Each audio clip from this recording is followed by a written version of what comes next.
Lumberjacks is sponsored by Echo, only professional grade with 5-year warranty. Crown, protect, maintain, save. Dickies, quality workwear since 1922. Yamaha, rev your heart.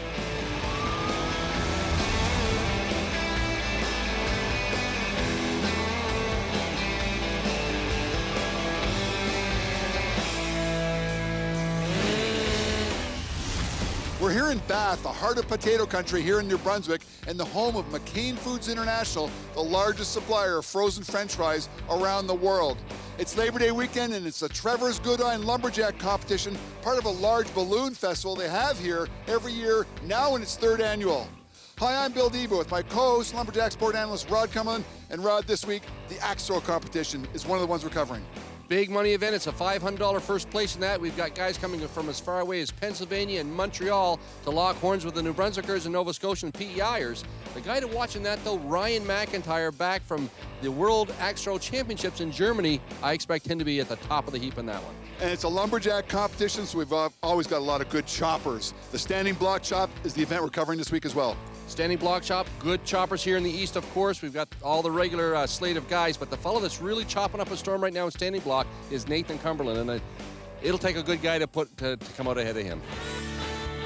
And what a beautiful view there of the St. John River and the Balloon Festival here at the Trevors Goodine Lumberjack competition.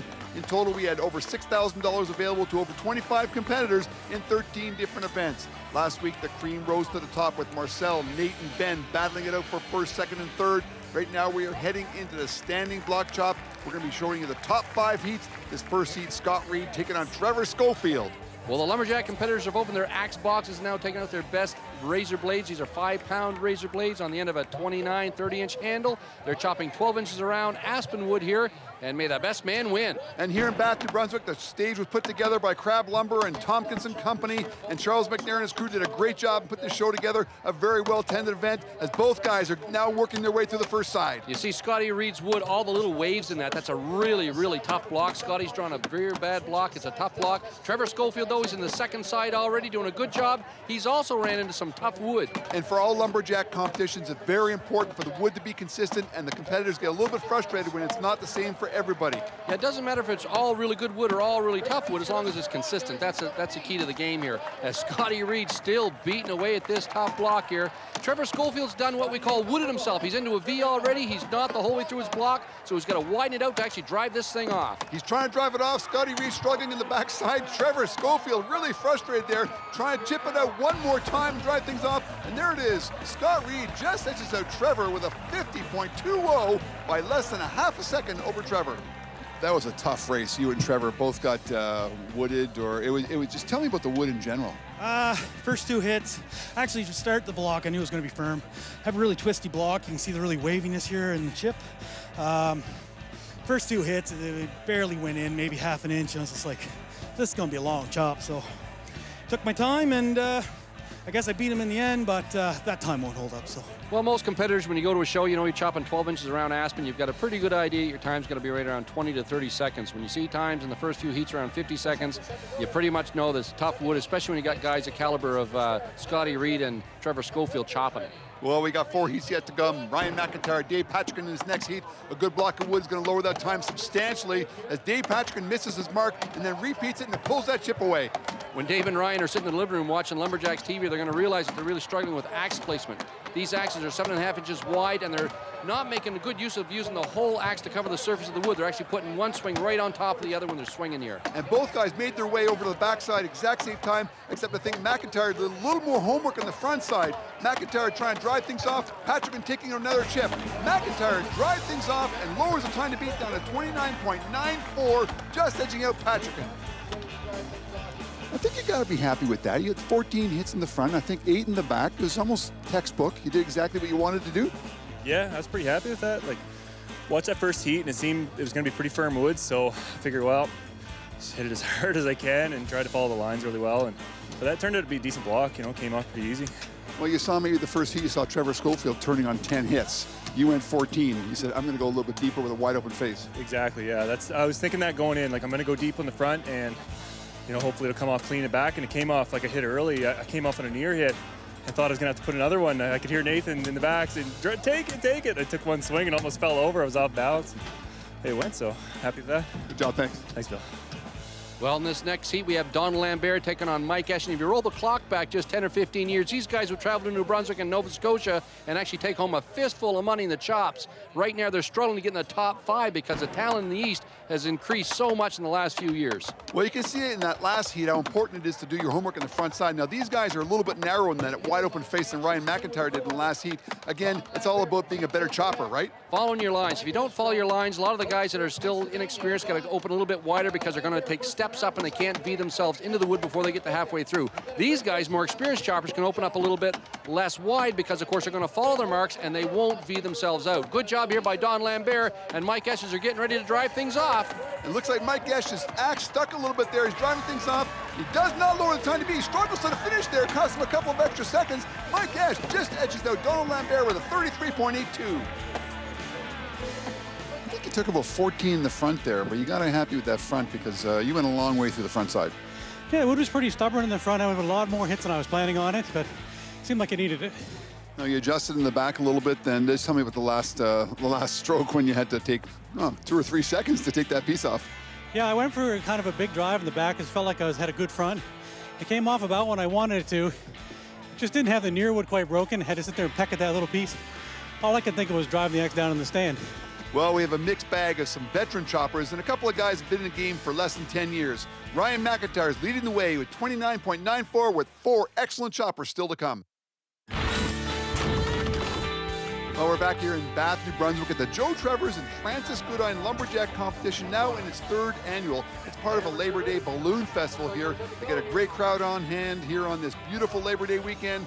We are halfway through the standing block chop. Right now, the time to beat is 29.94, set by Ryan McIntyre before the break. 2 heats left to go. Ben Cumberland taking on Berlin Nickerson. Berlin Nickerson, the big lobster fisherman from Pubnico, Nova Scotia, taking on Ben Cumberland, also on the coast this year, but he's working at Fundy National Park, not spending a whole lot of time chopping wood. We got a great race here as both guys make their way over to the backside exact same time. Axes in the wood exact same time. They're working their patterns. They got a couple of chips out right now, moving this wood really nicely. They're doing what we said the first heat. They're actually covering the block a lot better with their axes, actually making full use. Oh, look at that. Ben Cumberland out of the blue, 25.1. He's lowered the time to beat in the standing block chop. I counted 11 and 11. Pretty much textbook. You look pretty good. Tell me about the slip on the way to the backside. Probably just a little bit of spray, excess from events before, but oh well, didn't throw me off too bad.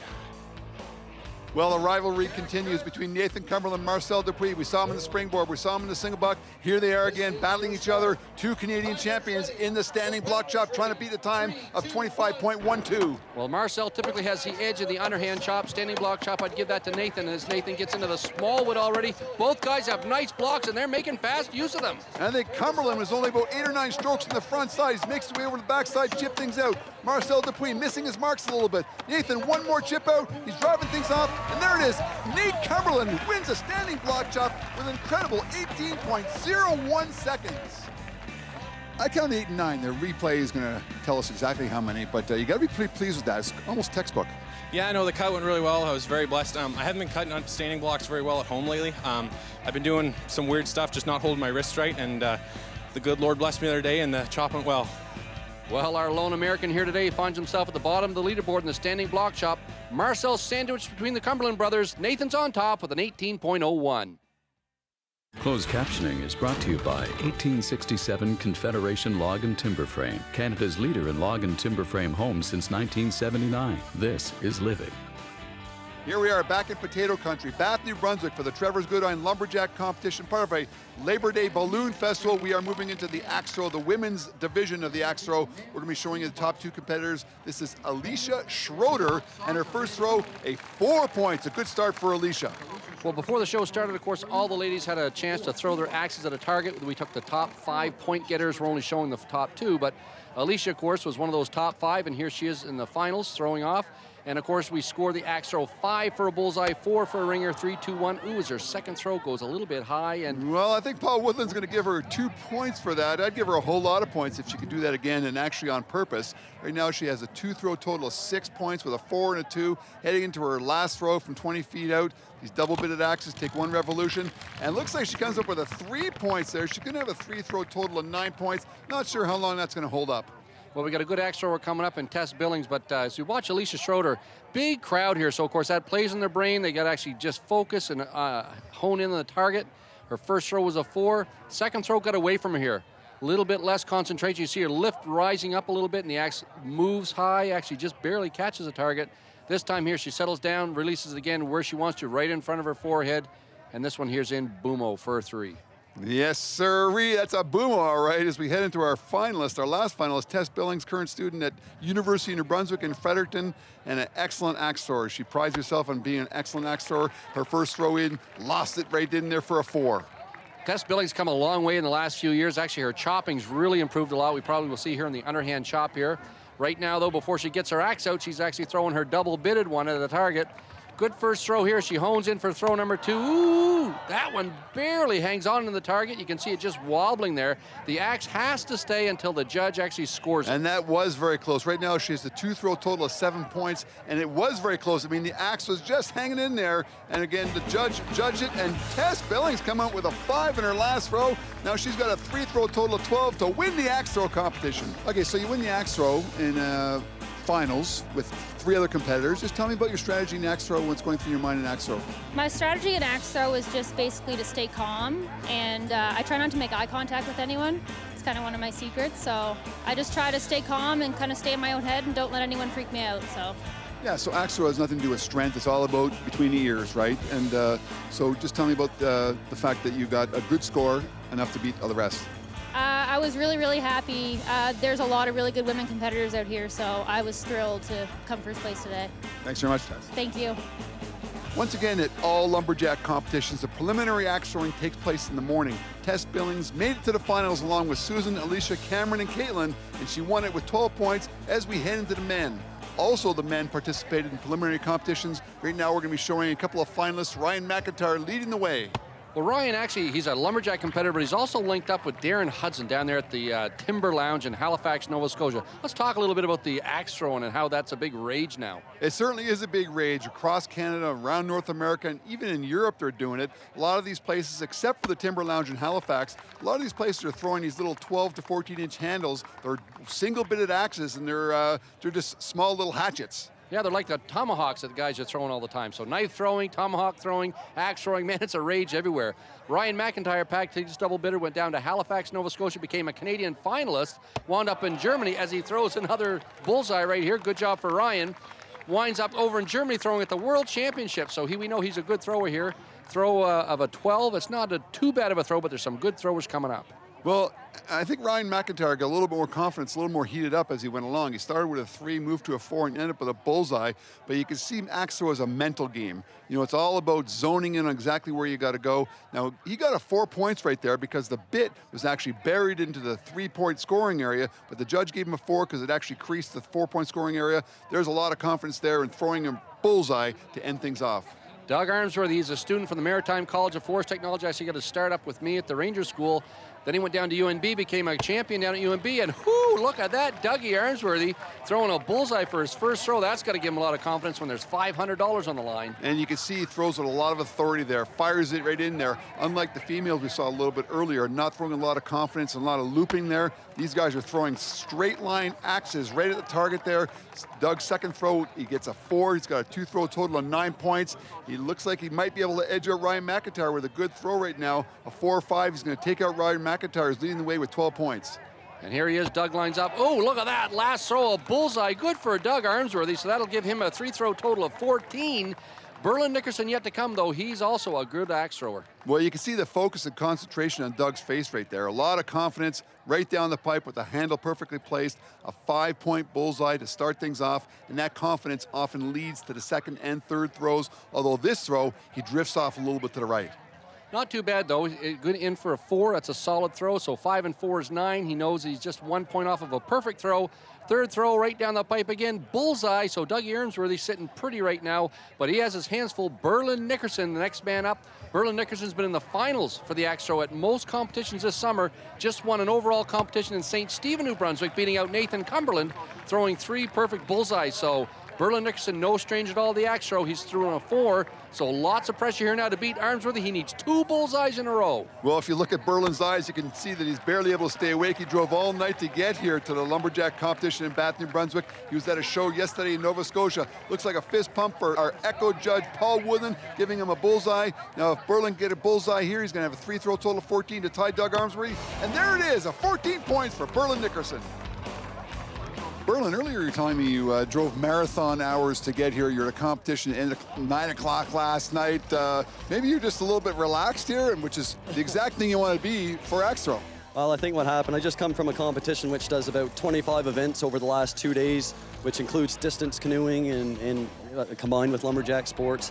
And it's a big all-night thing. And so I was up basically for the last 3 days and then drove about 7 hours to get here. So it's hampered my other events, but axe throw, it was perfect. I didn't even know I was there, so I just threw. Well, that's exactly what axe throw is all about. You want to clear your mind, just relax, take it easy, and maybe win $500. That's what I come here for, so. Thanks for your time. Yeah, thanks, Bill. And there's our axe throw scoreboard with Rod Cumberland, our Lumberjack sport analyst, coming up with 10 points. Berlin Nickerson edged out Doug Armsworthy in a playoff to take it and $500. Power on and on. Echo. With the ethanol in today's fuels, it's more important than ever to provide some sort of season-ending or year-end maintenance on your piece of equipment. At the very least, you want to use a good, high-quality fuel stabilizer in your fuel system. The ethanol in today's fuels will make your fuel go stale within a matter of weeks. If that stale fuel is left in your machine, it will start to attack and degrade the rubber components in your fuel system. A few basic things you can do: clean off all the dust and dirt and debris and whatnot from around your piece of equipment, around the starter housing and the air filter assembly. Once you've done that, the next step is you're going to want to take off your fuel cap, drain your fuel out. Once you've drained your fuel out, it's a great idea to pull the starter over a few times. By pulling your starter over a few times, you're moving that lubrication down the piston walls between the piston and the cylinder and lubricating your crankcase as well. After these steps, start at a nice, cool, dry, dust-free environment, and that's going to ensure that you have an easy startup after your storage season. Back here in Bath, New Brunswick at the Labor Day Balloon Festival and the Trevors Goodine Lumberjack competition, where all the best lumberjack and Jills from around the Maritimes are participating in this 3rd annual event.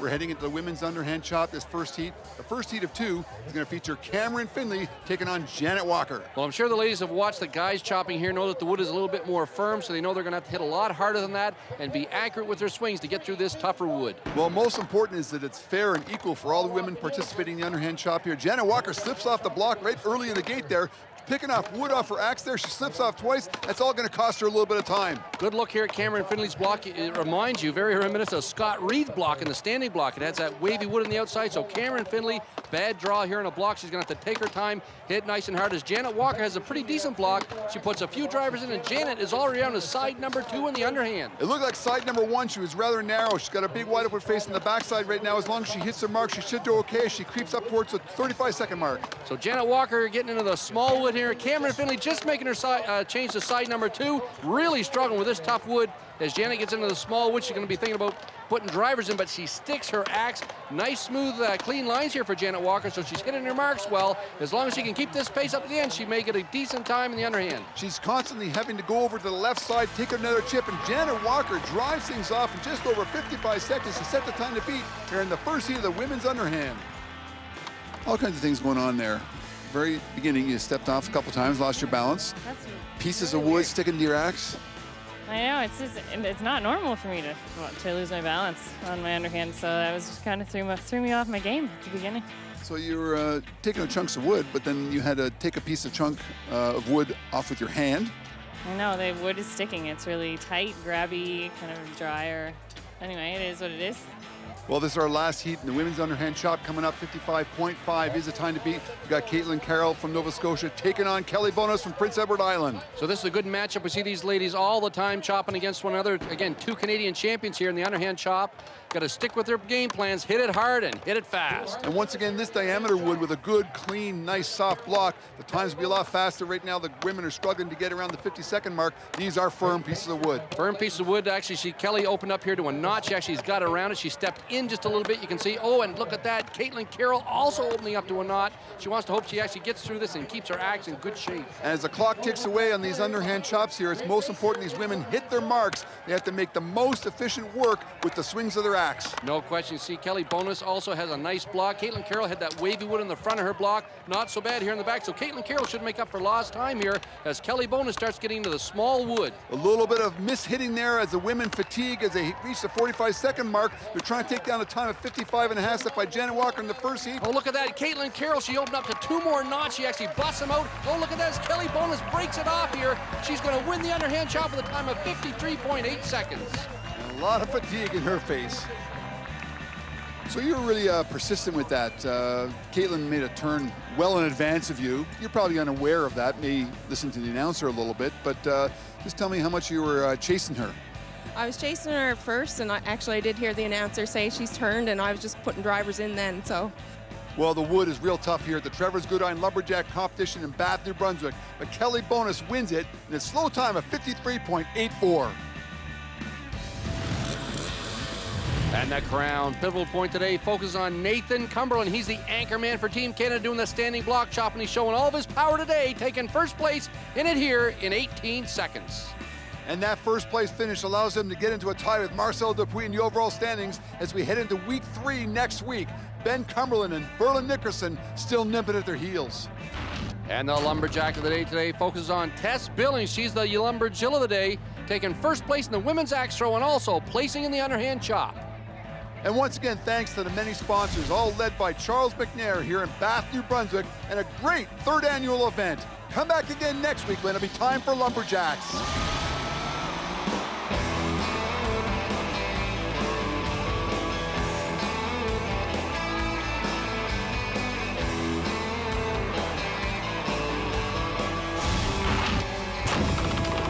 Lumberjacks is sponsored by Echo, only professional grade with 5-year warranty. Crown, protect, maintain, save. Dickies, quality workwear since 1922. Yamaha, rev your heart.